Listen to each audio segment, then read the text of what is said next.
गंभीर शांत अपने मन में खोई हुई लगती थी। समझात महिला की भांति वे प्रतीत होती थी। उनके प्रति मेरे दिल में आदर और श्रद्धा के भाव थे। माँ और दादी, मौसी और मामी की गोद की तरह उनकी धारा में डुबकियां लगाया करता। परंतु इस बार जब मैं महल्ले के कंधे पर चढ़ा तो वे कुछ और रूप में सामने थी। मैं हैरान था कि यही दुबली पतली गंगा, यही यमुना, यही सतलुज समतल मैदानों में उतरकर विशाल कैसे हो जाती है।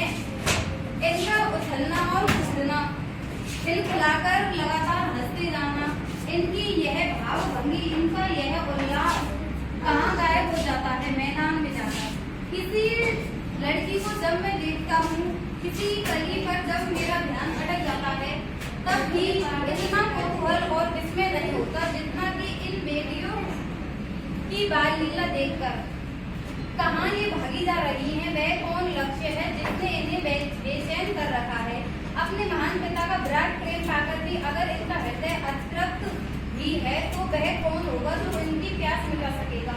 बर्फ जली पहाड़ियाँ, छोटे छोटे पौधों से भरी घाटियाँ, बद्दुर आदित्याकार सरकता अत्यकाय, ऐसा है इनका लीला निकेतन।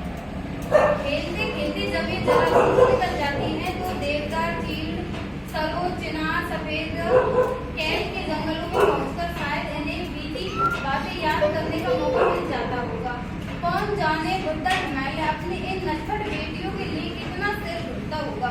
बड़ी बड़ी चोटियों से जाकर पूछी तो उत्तर में विराट मोर की सिवाय उनके पास और रखा ही क्या है। सिंधु और ब्रह्मपुत्र, ये तो ऐसे नाम हैं जिनके सुनते ही रावी, सतलुज, ब्यास, चनाब, झेलम, काबुल, कपीशा, गंगा, यमुना, सरयू, गंडक, कोसी आदि हिमालय की छोटी बड़ी सभी बेटियां आंखों के सामने नाचने लगती हैं। वास्तव में सिंधु और ब्रह्मपुत्र कम कुछ नहीं है। दयालु हिमालय के पिघले हुए दिल की मैं सिंधु एक एक बूंद ने जाने तब से इकट्ठा होकर इन दो महान नदों के रूप में समुद्र की ओर प्रवाहित होती है।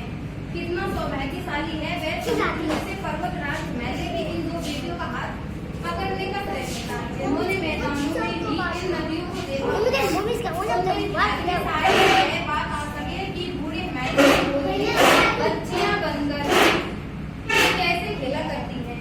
माँ बाप की गोद में खेलने वाली बालिकाओं का रूप पहाड़ी आदमी के लिए आकर्षक भले न हो, लेकिन मुझे तो ऐसा लुभावना प्रतीत हुआ वह रूप की हिमालय को ससुर और समुद्र को उसका दामाद कहने में कुछ भी नहीं होती। कालिदास के ब्रह्म यक्ष ने अपने मेघदूत से कहा था, वेत्रवती वेतवा नदी को प्रेम का प्रतिदान दे से जाना।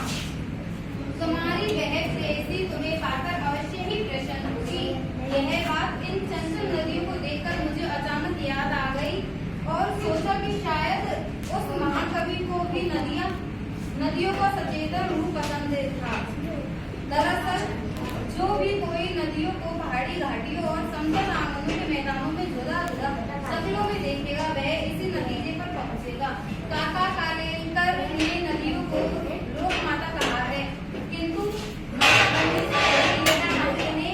बेटियों के रूप में देख रहे तो क्या बढ़िया। और थोड़ा आगे चलिए, इन्हीं में अगर हम प्रेयसी की भावना करें तो कैसे रहेगा।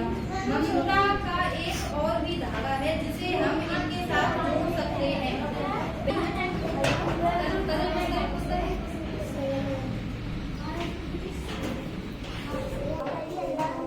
बहन का स्थान कितने कवियों ने इन नदियों को दिया है।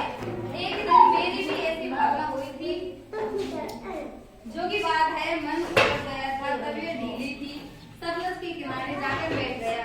दोपहर का समय था, पैर लटका दिए पानी में। थोड़ी ही देर में उस प्रगतिशील जल ने असर डाला, तन और मन ताजा हो गया और लगा मैं गुनगुनाने, जय हो सतलज बहन तुम्हारी, लीला अतलज बहन तुम्हारी।